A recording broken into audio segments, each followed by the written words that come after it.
Well, again, it's Don Airy with a few things to tell you about Maine that you probably didn't know, and things that you probably thought you knew, and I'm going to change your mind. I hope. With a few things that I found on a website that's called, let's see, what the heck is it called? Onlyinmaine.com. You can look it up, and I'm going to leave a link on the web, on the YouTube comments page, so you can look it up yourself. And it's the 10 weirdest and strangest things that ever happened in Maine. And I'm sure that there's 10 weirder things that happened in Maine, because a few of those things probably happened to me. But Maine's a unique place. You might even call it strange. I wouldn't call it strange. But we're not sure if we like that word being associated with vacation land, but we do agree that some of the very peculiar things that have happened here, from bizarre laws to questionable animal behavior, to strangest things that have ever happened in Maine. And the first of all is something that I found quite interesting. And we tossed a coin to name a city. You've heard about Portland, Oregon? Most of you have, I bet you. I bet you most of you have heard of Portland, Oregon. Do you know how Portland, Oregon was named? Well, many people think that Maine's Portland is the real Portland.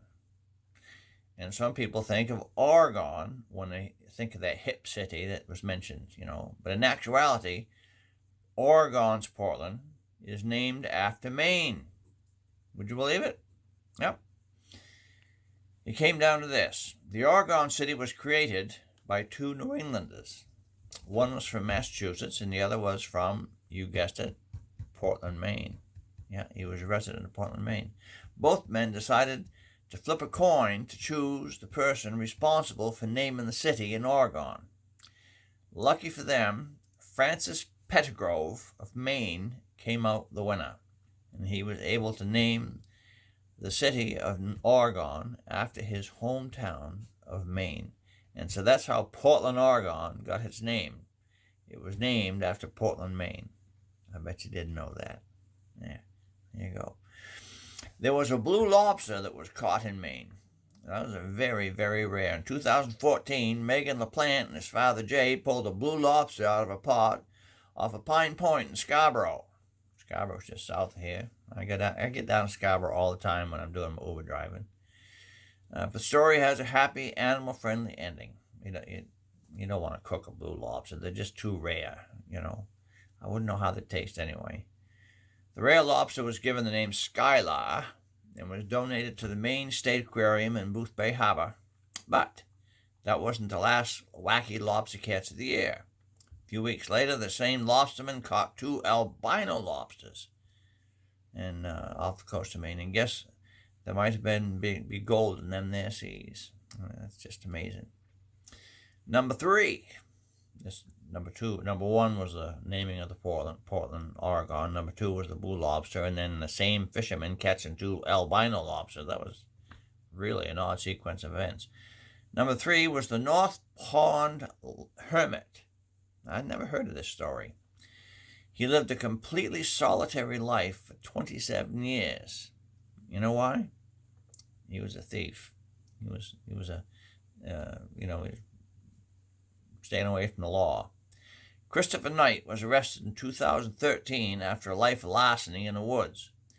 He claimed to have only spoken to one person in this time, and remarkably, he had not paid for anything since the 1980s. He lived entirely off the land.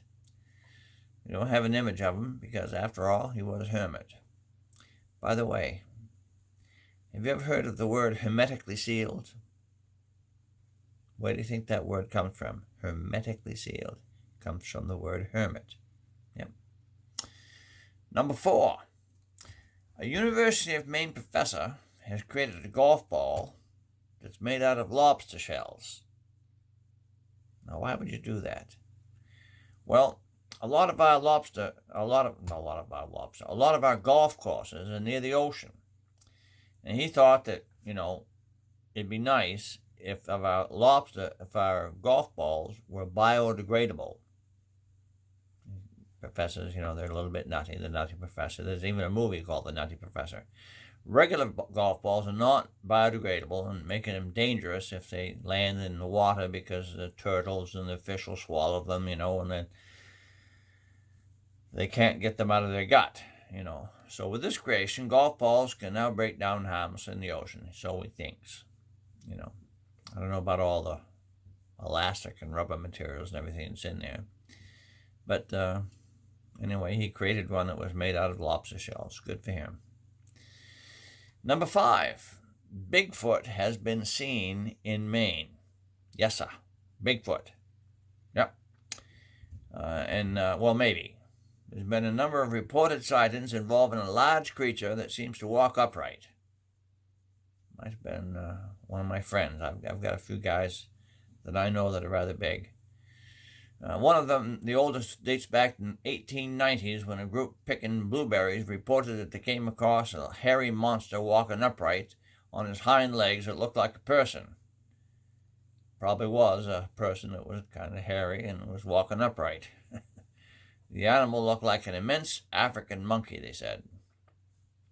Probably just a guy dressed in furs, but you know how these stories go. But Bigfoot has been sighted in Maine. And number 6, a hijacked plane stopped in Maine for fuel. Yes, sir. This is from the Boston Public Library. Not just any plane. It was a plane involved in the longest hijacking ever. Yep. Back when the hijackings used to occur, before 9/11, hijackings were just, take this plane to Cuba. That's where all the hijackers wanted to go. They'd take the plane to Cuba and the passengers were safe. They would just disembark, and then they'd get the ride back. They'd get a free tour of Cuba, so to speak, and then they'd get a ride back to Florida. And it was harmless. A few of them got in trouble, but before 9/11, hijackings weren't all that serious. I mean, they were serious, but they weren't like 9/11.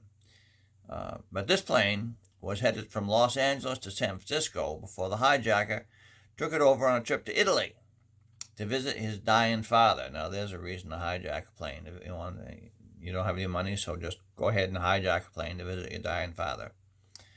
So he took it to visit his dying father, and along the 6,900-mile journey, he stopped for fuel in Denver, New York, Maine, and Ireland. Now, this seems rather strange, but it's true. He finally made it. I assume he got to see his father.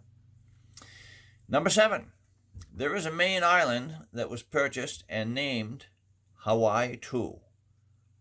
Yeah, there's a Maine island that's named Hawaii 2. All right.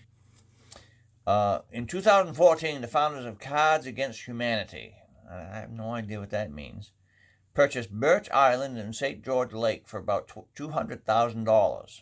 They named the island Hawaii 2 and used it in a holiday fundraising, giving 1 square foot of the island to any lucky winner who donated for the cause. So we've got Hawaii 2 in Maine. Sorry. Go figure. Number 8, that means I'm almost done.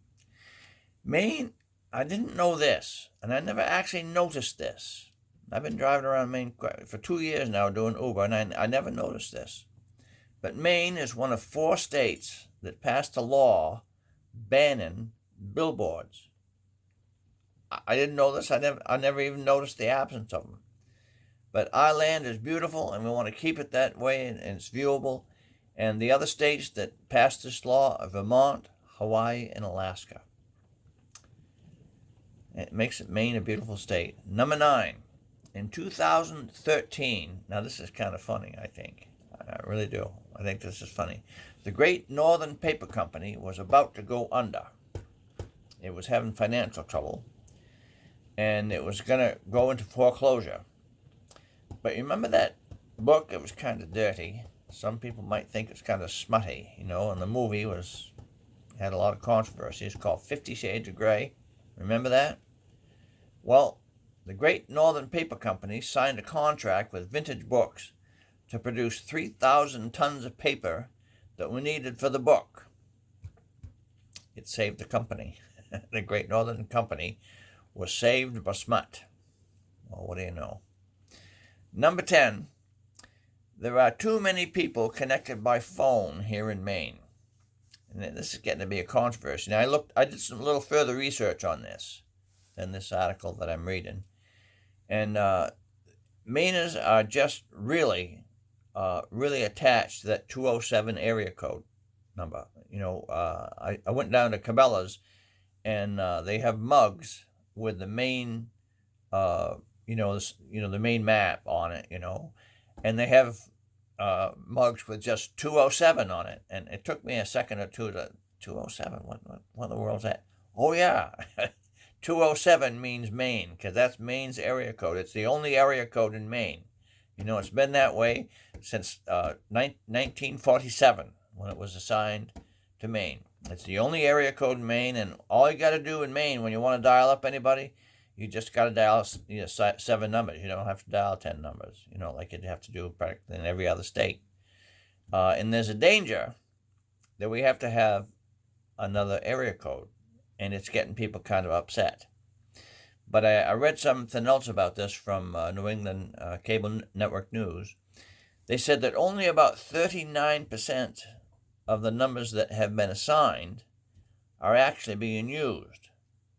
In other words, there's a lot of numbers that maybe have been issued to people who have died, or just don't use the numbers at all, or just their extensions, or for businesses that have gone under, things like that. 39% of the numbers in Maine are actually being used. And, if you use your math just a little bit, which I can do in my head, 61% of the numbers that are issued to 207 are not being used. And he said we can use a method called instant numbering. I'm not sure what that means. It must be something technical to the telephone company. It means that there's hope that we can keep the 207 number and keep right on being 207 Mainers, and we won't have to have,